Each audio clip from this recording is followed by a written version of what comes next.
Hello అండి. ఈరోజు మనం బొంబడాయిలు పులుసు చేస్తున్నాం. నేనైతే ఒక హాఫ్ కిలో బొంబడాయిలు తీసుకున్నాను.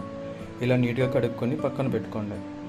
బొంబడాయిల పులుసుకి కావాల్సింది ఏంటంటే ఒక 2 పెద్ద ఉల్లిపాయలు ఈ విధంగా కట్ చేసుకోండి. అలానే ఒక పెద్ద టమాటా కట్ చేసుకోండి. ఒకన్నర రెబ్బ కరివేపాకు, 2 పచ్చిమిర్చీలు, ఇంకా పచ్చి మామిడికాయ ఇట్లా స్లైసెస్గా కట్ చేసుకొని పక్కన పెట్టుకోండి. అలానే పులుపుకు తగినంత చింతపండు కూడా తీసుకొని నానబెట్టుకోండి. అలానే ఒక హాఫ్ టీ స్పూన్ మెంతులు వేడి చేసుకొని మనం పొడి చేసి పక్కన పెట్టుకోండి. వేడి చేసిన మెంతులు ఇలా ఫ్రై చేసుకొని అవి కొంచెం గ్రైండ్ చేసుకున్న తర్వాత 3 పెద్ద వెల్లుల్లి వేసి మళ్ళీ వాటిని గ్రైండ్ చేసుకోండి. సో ఫైనల్గా ఇలా గ్రైండ్ చేసుకొని పక్కన పెట్టుకోండి. ఫిష్ కర్రీకి ఎప్పుడైనా నూనె ఎక్కువ పడుతుందండి. సో మనం ఒక 8 to 10 టేబుల్ స్పూన్స్ ఆయిల్ వేసుకొని కాగబెట్టుకుందాం. నూనె ఈ విధంగా వేడెక్కిన తర్వాత ఆవాలు వేసుకుందాం. అలానే పచ్చిమిర్చి,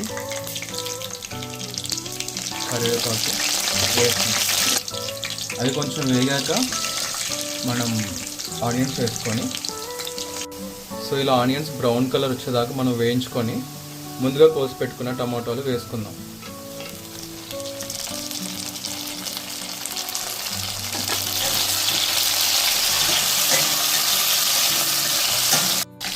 టమాటాలు త్వరగా మగ్గడానికి ఇలా ఒక 1/2 స్పూను సాల్ట్ తీసుకొని కలుపుకుందాం.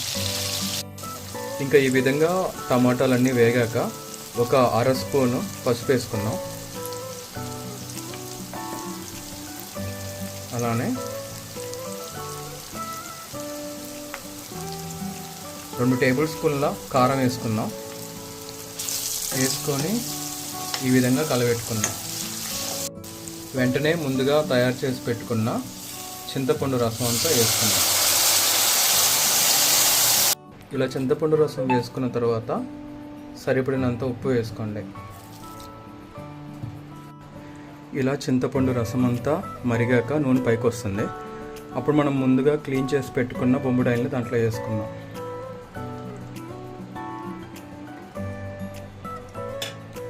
ఇలా బొంబడాయిలన్నీ వేసుకొని అవి బాగా ఉడికేదాకా 10 నిమిషాలు మీడియం ఫ్లేమ్లో పెట్టుకుందాం.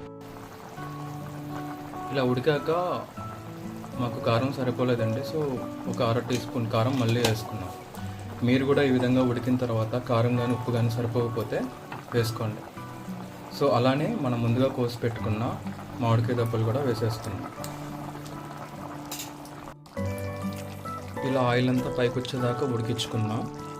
ఇలా ఉడికిన తర్వాత మనం ముందుగా తయారు చేసి పెట్టుకున్న మెంతులు, వెల్లుల్లి పొడి వేసుకుందాం.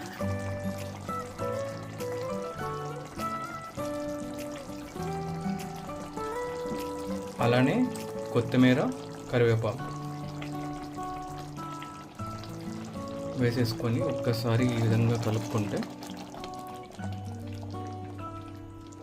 మనకి కర్రీ 90% అయిపోయినట్టే. ఇలా మనం ఒక 5 నిమిషాలు వేడి చేసుకుంటే కర్రీ రెడీ అయిపోతుంది. ఇలా 5 నిమిషాలు అయిపోయిన తర్వాత కర్రీ తీసుకొని పక్కన పెట్టేసుకోండి.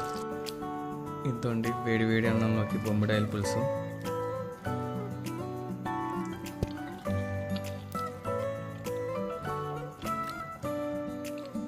నిజంగా అదిరిపోయిందండి. సింపుల్గా ఎక్కువ మసాలాలు వేసుకోకుండా ఇలా చేసుకోండి.